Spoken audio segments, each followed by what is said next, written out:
In 2007, a game by Infinity Ward, Call of Duty 4, was released for several platforms.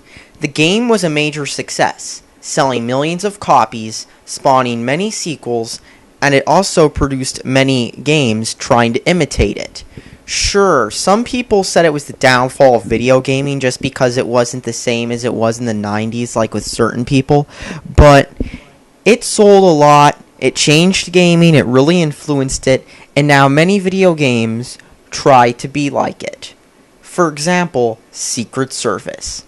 While many games try to actually be good, just like what happens when any game becomes popular, you have a ton of low-quality imitators, which try to copy a game but utterly fail, resulting in a substandard experience. The Secret Service copies the single-player aspect of Call of Duty 4, without trying to do anything with the multiplayer, because apparently they were too cheap to do it, because this game has no multiplayer like COD 4 did. Which might have actually been okay, but let's talk about the game itself. So the first thing you'll notice, well, just like Call of Duty 4, this game opens up with some FMVs about Secret Service stuff. And just like in COD 4, there are FMVs before missions, which are supposed to be summaries of the mission you're doing. Doesn't this look like Call of Duty 4? It sure does to me.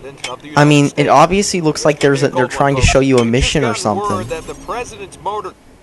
So after waiting about 3 weeks for the game to load, you finally get to start the game with COD 4 style gameplay.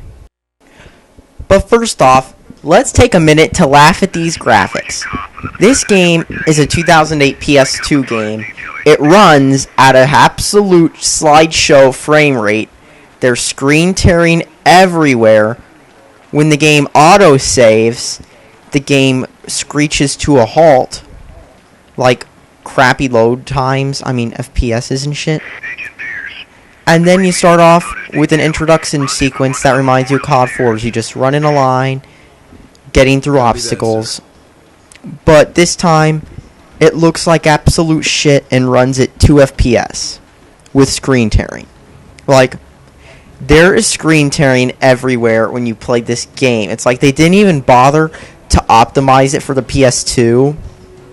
And Half-Life 1 has better graphics. That also has a kind of shaky frame rate, but that frame rate runs a lot faster, and it looks better too. Just like COD 4, you run on a compass toward objectives. And just like COD 4, there are cutscenes. And just like COD 4, you aim down the sights and shoot enemies. Except unlike COD 4, the controls are broken. The controls are utterly horrible. You'll move your guy around. Your guy will move all the places you don't want to because the controls just feel loose. The frame rate is horrible, so when you're shooting people, the game will slow down because of all that action. Just look, right there. There was epic screen tearing. Now keep in mind, this is a game released at the end of the PS2's lifespan. This game was released in 2008, right when Call of Duty World at War was coming out. I think I know which game more people bought. Because World at War, even though it wasn't that good of a Call of Duty, it's far better than this. And the AI. Look at the AI just standing around there. Seriously. This is a game that sold and people paid money for, and there's no clear sign of the objectives, so you're just running around and shooting. If you tase people, there's nothing ever happens, and when you get killed, you see a quote, just like Call of Duty 4. Except unlike Call of Duty 4, when you get killed, the game takes 3 weeks to load. The level design is confusing. You'll be running all over the place, wondering where the hell you're supposed to be going because they never really make it clear. They'll tell you to go somewhere, but you'll be wondering where is this place because they never point it out. Sure, there's the compass at the top, but it's not always clear who they want you to do or what they want you to do. and the whole game just feels so slow. It's like if Call of Duty 4 like took 5 minutes just to kill everybody in like the first mission in just one section. And this game was also developed by the same people who developed other amazing games such as Capabella's Big Hunt and all those crappy History Channel games for the PS2 and Xbox 360. From what I've seen in this game, they're probably just as crappy. And by the way, look at that amazing helicopter explosion. That was like so realistic and detailed. It makes the Xbox 720 look like an Xbox 3 million. I don't even know. I can't even make that graphics joke because this game is just that bad. And the auto-saving takes forever because it's using a PS2 memory card. And then it causes the game to run slow. Did I mention that? Bad idea.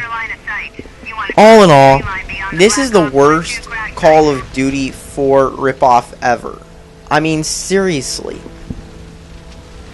And of course, the premise for the game is pretty stupid too. Running around as a Secret Service agent protecting the president sounds cool until you realize all you do is run around, standing around, doing the same shit you do in Call of Duty 4. I mean, seriously. If you own a PS2, there are better FPSs. If you own a better system like a 360, don't buy this game and spend the extra $5 or... Actually, Call of Duty 4 is probably cheaper at this point. Yeah, just get Call of Duty 4 instead and save your money. Thanks for watching. Subscribe for more. And please, this has got to be some of the worst PS2 graphics I've seen. These graphics, I can't tell which is worse. This or the Sniper 2. That is all.